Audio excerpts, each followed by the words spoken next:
Have you ever had a child sit behind you on an airplane? Okay. Maybe they kicked your seat, or they shouted for joy, or they melted down mid-flight. Maybe they reminded you that children don't come with volume control or flight mode. I know. But what if I told you that child isn't trying to annoy you? They are just in the wrong environment for what they're meant to do. And that thing, it's play. Now, I want you to consider this. Nobody could have predicted the last 10 years, and nobody can predict the next 10 years from now. And yet, somehow, as adults sharing this world with children, we are expected to prepare them for a world that doesn't exist yet. So, the question becomes, how do we do this? The answer is surprisingly simple, yet radically overlooked. We protect play. Now, I know what you might be thinking. Play is fun, but does it really help prepare children for the real world and the future? Yes. It is well researched that it does. The Canadian Pediatric Society found that outdoor and risky play is essential for healthy brain and body development. That's because play helps to develop a number of skills like language, problem solving, and creativity. And getting outside, getting wet, messy, dirty, and testing limits is great for children, and it helps to build resilience. Research consistently shows that play is fundamental to healthy child development, and that the brain develops very rapidly in the first 5 years of life. But play is not just developmental. It is so much more. It's how children make meaning of their world. It's how they practice being human.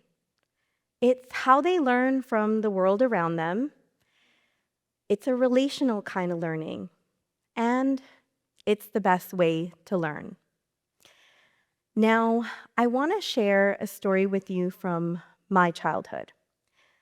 When I was a child, I was labeled as a slow learner. I was silly, social, and very easily distracted. I remember one day we were asked to line up against the wall. We were given a word to spell, and if we could spell that word correctly, we could move to the other side of the wall. I couldn't do it.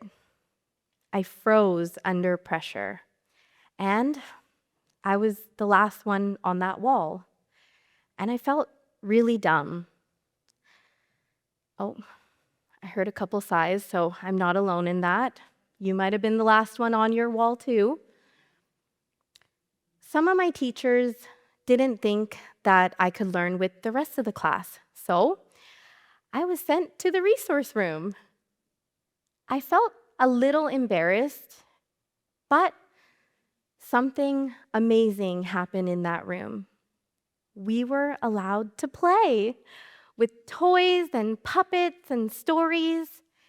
And outside of school, my parents didn't pressure me.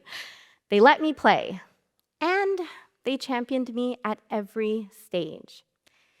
They knew that my emotional well-being had to come before any academic success could. Still, I carried the scars of shame into adulthood, believing that I was a bad learner. Now, I hold a master's degree in professional education, in early childhood education, and I know that my label of being a bad learner was never true. I also know that the pressure being placed on young children to learn, memorize, and perform can be more harmful than letting children learn through play. You see, I've supported children in the early years field for almost 18 years, and almost all of my inquiries have led me back to the importance and critical need for more play. There are many kinds of play, but the most powerful, in my opinion, is free play. Child-led, voluntary, joyful, and without much adult interruption. Unless, of course, the adult is invited to play or is really needed to keep that play safe, kind, and respectful. Otherwise, free play gives children a freedom of choice. It gives them agency. It gives them time. And it can be healing. I've seen a child who couldn't sit at a 5-minute circle play with sand, Lego, or paint for an hour because it was their story, their choice, and their play.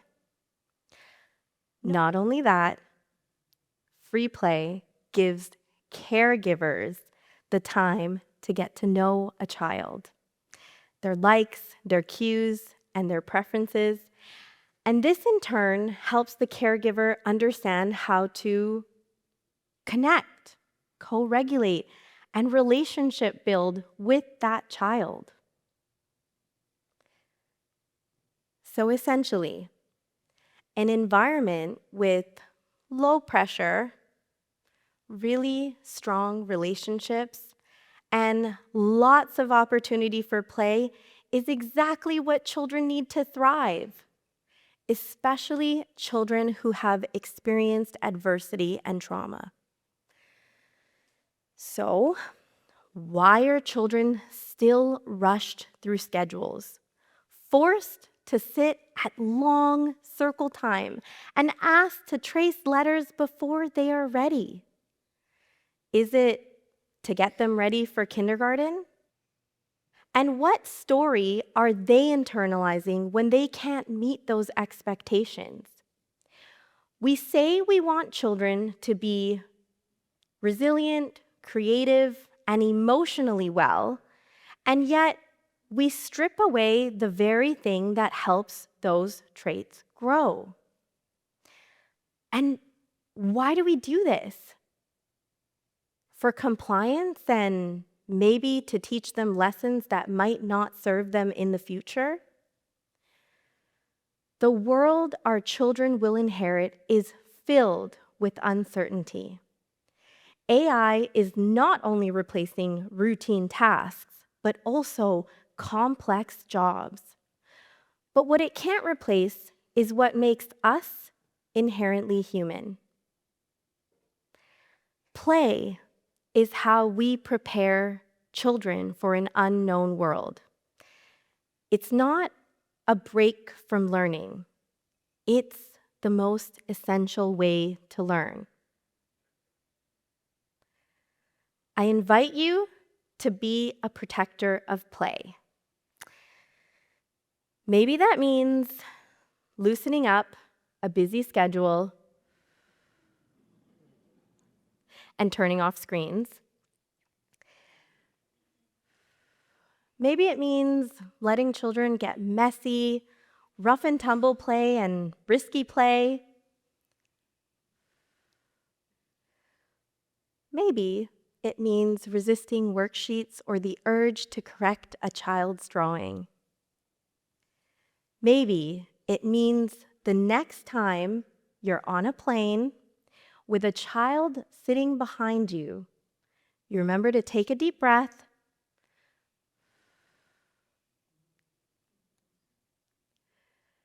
you put on your headset, yep, and you smile because you know that child is not trying to annoy you.